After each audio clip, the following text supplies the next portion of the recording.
بسم اللہ الرحمن الرحیم۔ ثواب قبر کا جو سلسلہ شروع کیا تھا، آج اس سلسلے کی یہ آخری ویڈیو ہے، اور اس ویڈیو کا خلاصہ یہ ہے کہ جتنی روایات ہم نے ثواب قبر کے حوالے سے پڑھی، چاہے وہ میت کے لیے موت کے وقت کی راحتیں ہیں، قبر میں اس کی راحتیں ہیں، یا وہ آخرت میں محشر کے میدان میں راحتیں ہیں، یا جنت کی راحتیں ہیں، یا جتنے اس پر انعامات اور بشارتیں اس کو ملی ہیں، ان ساری راحتوں کا اور ان سب سے فائدہ اٹھانے کا طریقہ یہ ہے کہ انسان دن میں یا رات میں کسی وقت فرصت کے کچھ لمحات میں وہ ایسا کرے کہ ان ساری روایات کو مستحضر کیا کرے، تنہائی میں بیٹھ کر تھوڑا سا مراقبہ کر لیا کرے، کہ انسان یہ مراقبہ کرے کہ وہ فوت ہو جائے گا اور پھر اسے یہ بشارتیں ملیں گی مرنے سے پہلے۔ اگر اسے کوئی تکلیف ہوگی اور کوئی اس کو پریشانی پہنچے گی، یا اس کو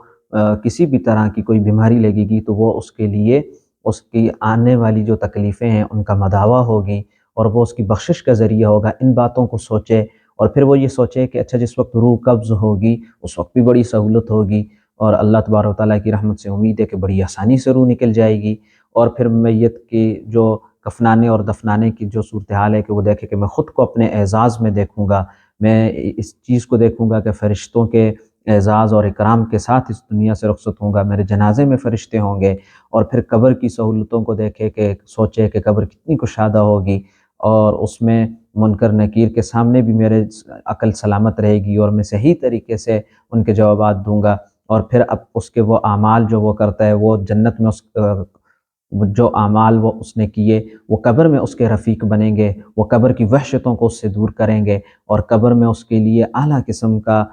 بستر ہوگا۔ اور پھر جنت میں جو اس کے درجات ہوں گے وہ قبر سے ان کو دیکھے گا، اور پھر اسی طرح جب وہ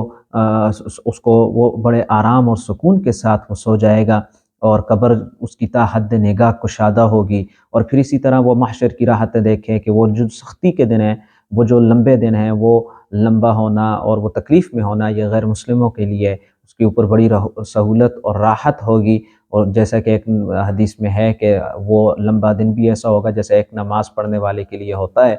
اور پھر وہ نبی علیہ السلام کی شفاعت کے بارے میں سوچے، اللہ تبارک و تعالیٰ کی رحمت کے بارے میں سوچے، پھر وہ جنت کی جو انعامات ہیں ان کے بارے میں سوچے۔ اور جب یہ ساری چیزیں وہ سوچے گا تو پھر اس کے دل میں آخرت کا شوق پیدا ہوگا، مرنے سے محبت پیدا ہوگی، موت سے الفت پیدا ہوگی، موت کی وحشت جو ہے وہ اس کے دل سے نکلے گی، اور وہ آخرت کی طرف اعمال کرنے والا بن جائے گا۔ آخرت کی طرف وہ اس کے دل میں شوق پیدا ہوگا کہ وہ ایسے اعمال کرے جس کی وجہ سے اسے یہ رحمتیں اور اسے یہ نعمتیں، اسے یہ سہولتیں اور آسائشیں حاصل ہوں۔ اور یہ کام کرنا بذات خود عبادت ہے۔ احادیث شریف میں آتا ہے کہ نبی علیہ السلام نے فرمایا کہ تم موت کو کثرت سے یاد کیا کرو، اور اسی طرح بعض روایات میں آتا ہے کہ موت کو دن میں 20 مرتبہ جو ہے یاد کرنا چاہیے۔ تو یہ جو طریقہ کار ہے، اس میں جتنے درجات ہیں، جتنے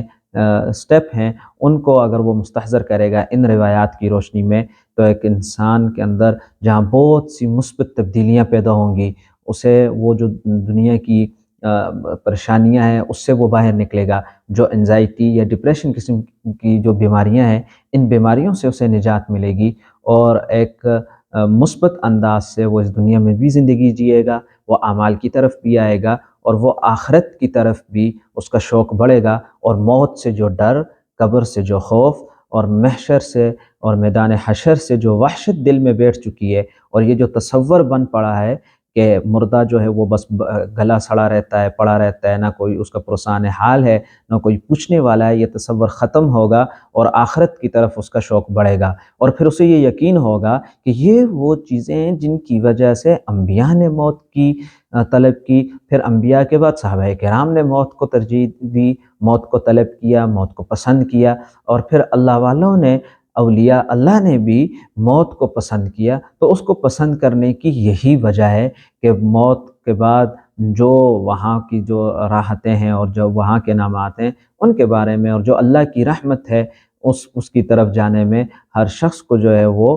جلدی ہوتی ہے، اور وہی محبوب چیز ہے اور وہی اصل چیز ہے۔ اللہ تبارک و تعالیٰ سے دعا ہے کہ اس سلسلے کو قبول فرمائے اور اس کا نفع عام اور تام فرمائے۔ السلام علیکم ورحمۃ اللہ وبرکاتہ۔